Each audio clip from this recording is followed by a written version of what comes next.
Assalamualaikum warahmatullahi wabarakatuh.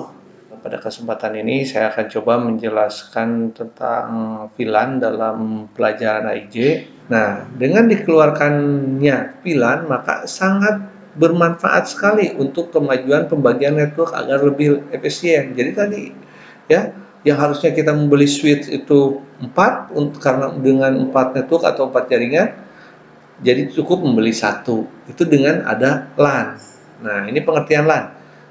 Pengertian dari VLAN atau virtualan adalah suatu model jaringan yang tidak terbatas pada lokasi fisik seperti LAN. Hal ini mengakibatkan suatu network dapat dikonfigurasi secara virtual tanpa harus menuruti lokasi fisik peralatan. Nah, maksudnya secara virtual itu tidak dapat dilihat ya, seperti pembelajaran kita ini secara virtual. Kita bisa bertemu tapi tidak bisa dapat saling menyentuh, hanya bisa saling menyapa dan melihat, itu virtual. Nah, kalau fisik itu dapat diraba. Artinya si VLAN ini bisa dibagikannya secara virtual, secara tidak terlihat, tapi secara fisik. Kalau misalnya switch 1, switch 2 untuk network 1, network 2 itu secara fisik. Kalau misalnya satu switch dibagi-bagi secara virtual, nah itu baru namanya lebih efisien, lebih bagus. Penggunaan VLAN akan membuat pengaturan jaringan menjadi sangat fleksibel karena dapat dibuat segmen bergantung pada organisasi tanpa bergantung lokasi workstation. Artinya, jadi satu switch itu bisa dipakai oleh beberapa network, beberapa kelompok jaringan. Nah, itu VLAN. Oke, kita lanjut. Nah, ini contoh pembagian VLAN. VLAN contoh itu seperti ini. Ini kan yang di atas ini, nih yang di atas ini kan ada sebuah switch. Ini ada 4 komputer. Ini VLAN 10, contoh sederhana ini misalnya VLAN 10 itu ruang guru, VLAN 20 itu ruang tata usaha. Nah, ini bisa dibagi. Walaupun dalam satu switch, satu alat, tapi ini akan berbeda-beda. Contoh boleh lihat nih IP address-nya. Ini 192.168.10.1, ini 192.168.10.2. Ini satu segmen. Ini beda, ini 20, ini 20. Berarti ini beda network, beda jaringan. Nah, dengan VLAN ini bisa terjadi. Kalau pada kenyataannya switch ini nggak bisa. Jadi dia hanya bisa satu, nggak bisa dibagi-bagi seperti ini. Ini contoh penggunaan VLAN. Oke. Nah, ini selanjutnya, VLAN diciptakan untuk menyediakan layanan segmentasi secara tradisional disediakan oleh router di konfigurasi LAN. VLAN menangani masalah-masalah seperti skalabilitas, keamanan, dan manajemen jaringan. Skalabilitas itu jangkauan, keamanan data, dan manajemen jaringan, kemudahan mengatur jaringan gitu loh. Manajemen jaringan itu.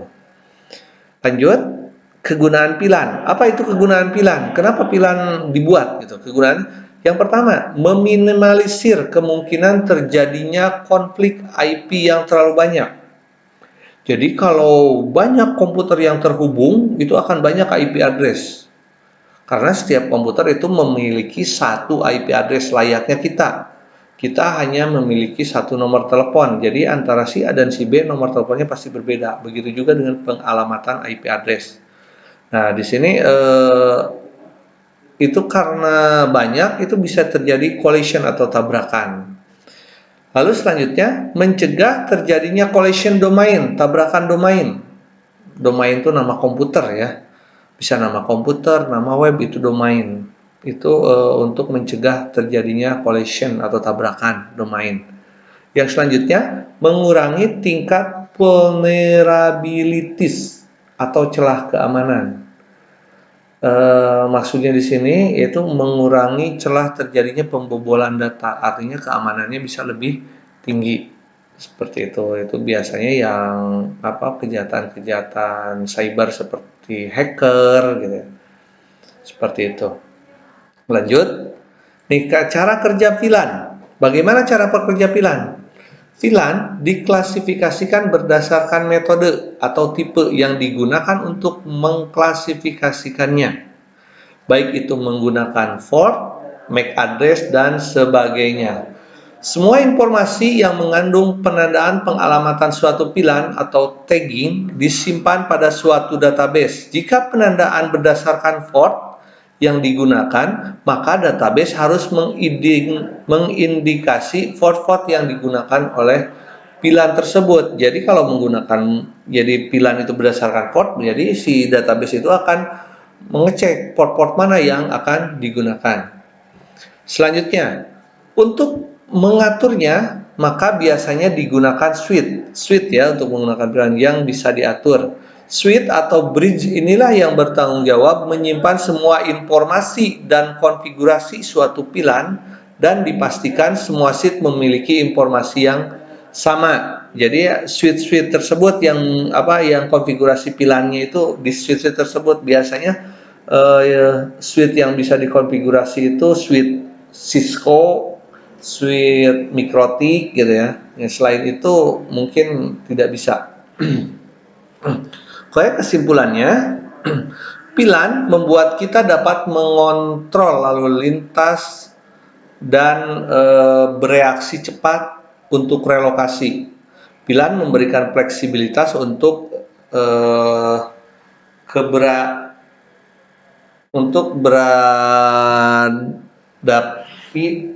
beradaptasi dengan perubahan dalam persyaratan jaringan dan memungkinkan untuk administrasi disederhanakan. Jadi dengan adanya VLAN gitu ya, pembuatan instalasi jaringan itu lebih fleksibel, lebih mudah dan lebih cepat. Oke, apa kelemahannya? Dari tadi kita berbicara VLAN itu bagus, tapi di sini ada kelemahannya. VLAN secara logika berbeda dengan network, tetapi secara fisik satu network. Gini ya. Jadi kan untuk membuat jaringan itu misalkan kita membuat grup ya, grup jaringan komputer ruang guru dengan komputer ruang tata usaha. Nah, dengan VLAN ya, dengan VLAN itu terlihatnya satu switch, satu alat. Tapi secara logika itu berbeda. Jadi itu ya. Jadi kelihatannya seperti satu aja gitu, satu kesatuan antara ruang guru ruang TU, tapi secara logika atau virtual itu berbeda jaringan. Itu kelemahan. Jadi kelihatannya seperti satu. Terus yang kedua, ketika ada broadcast, jadi semua dikirim ke semua. Jadi kita broadcast itu misalnya kita mengirim data mau ke ruang guru. Nah, ruang TU juga akan menerima broadcast tersebut. Jadi semua terkirim, ya. Terus ketika jumlah banyak host, maka kerja DHCP akan berantakan dan tidak bisa digunakan. Jadi kalau menggunakan VLAN itu kelemahannya itu jadi ketika banyak host itu misalnya banyak komputer yang terhubung dengan pengalamatan IP address secara DHCP itu pengalamatan IP address secara otomatis itu akan cepat crash gitu. Jadi cepat error, hang, itu nggak akan berjalan dengan baik. Itu kelemahannya. Selanjutnya, kenapa kita harus menggunakan VLAN?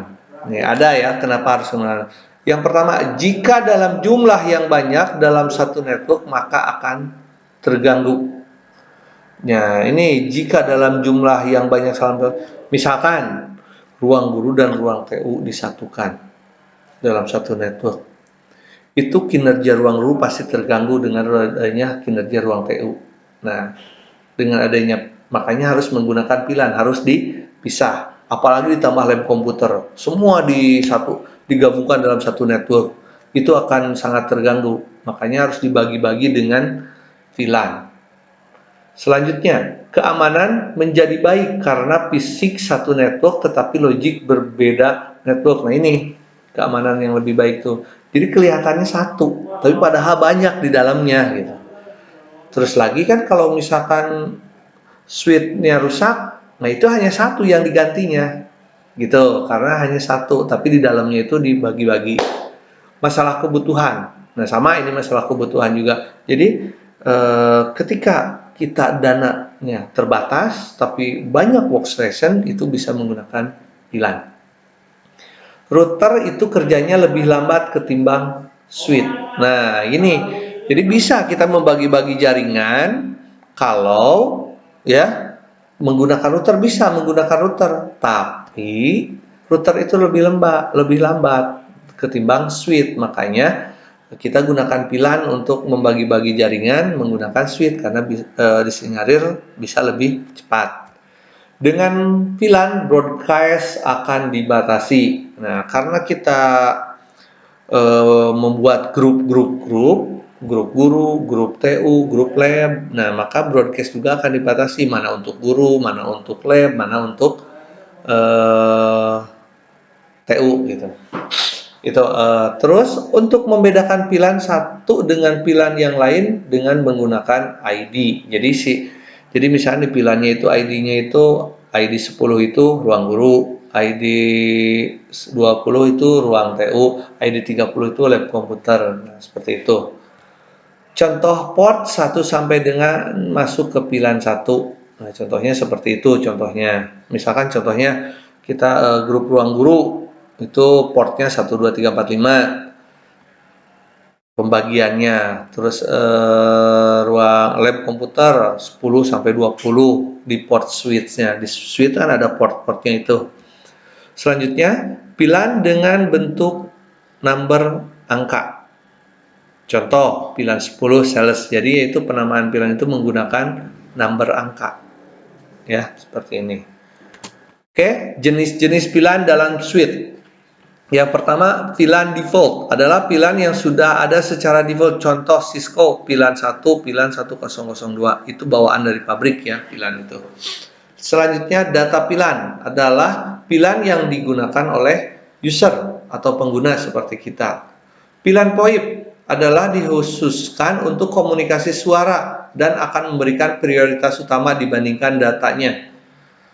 VoIP itu Voice over Internet Protocol.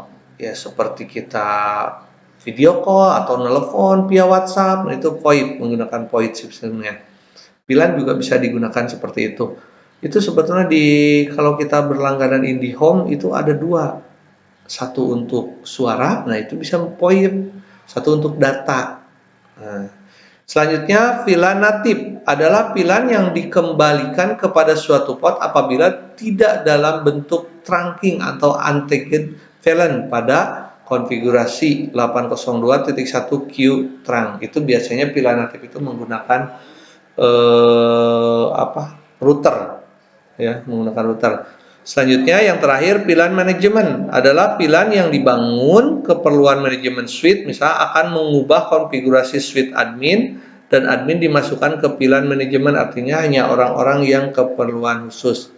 Jadi ini biasanya yang mengatur jaringan ya, tadi yang seperti yang awal saya Bapak jelaskan apa namanya itu administratif atau administratif itu, atau apa tadi itu manajemen administrator lah seperti itu. Nah, jalur VLAN itu ada dua bentuk. Yang pertama tradisional, yang kedua trunking. Kalau tradisional itu mempunyai banyak jalur, satu switch dibagi banyak jalur. Trunking itu VLAN yang mempunyai satu jalur terpusat. VLAN mempunyai dua port yang biasa digunakan, port akses dan port trunking. Port akses itu port menghubungkan ke PC atau data user, ya, untuk port aksesnya dari switch ke user. Sedangkan trunking itu port yang menghubungkan antara switch. Oh maaf, tadi mohon maaf, trunking itu bukan menggunakan router, maaf salah ya, maaf Bapak tadi salah nih di sini nih, di mana ya tadi port trunking itu mana ya tadi?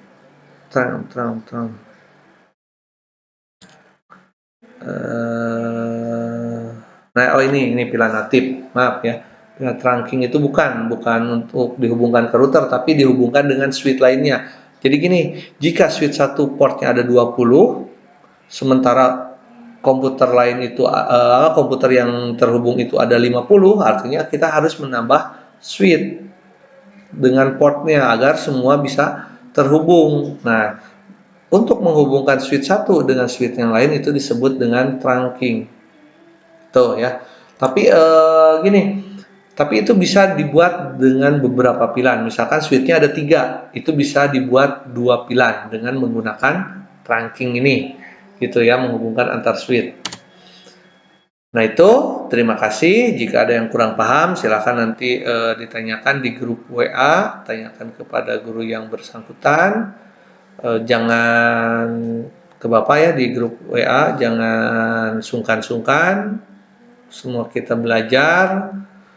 Bapak harap kalian tidak puas, ada hal yang perlu ditanyakan, mohon maaf, kita kondisinya seperti ini, artinya kita belajar secara virtual, tidak bisa langsung tatap muka, tapi tatap muka lewat bisa video, bisa Zoom, atau bisa kita video call. Mudah-mudahan apa yang saya sampaikan atau Bapak sampaikan dapat bermanfaat. Ini ada kata-kata mutiara dari Wilson Kennedy. Cara termudah jadi pandai adalah belajar dari hal terbodoh yang pernah kamu lakukan. Jadi kalau kamu ingin pandai, hal yang terbodoh itu dipelajari. Apa itu? Kenapa itu dilaksanakan? Oke, terima kasih. Mohon maaf bila ada kekurangan. Bapak akhiri. Assalamualaikum warahmatullahi wabarakatuh.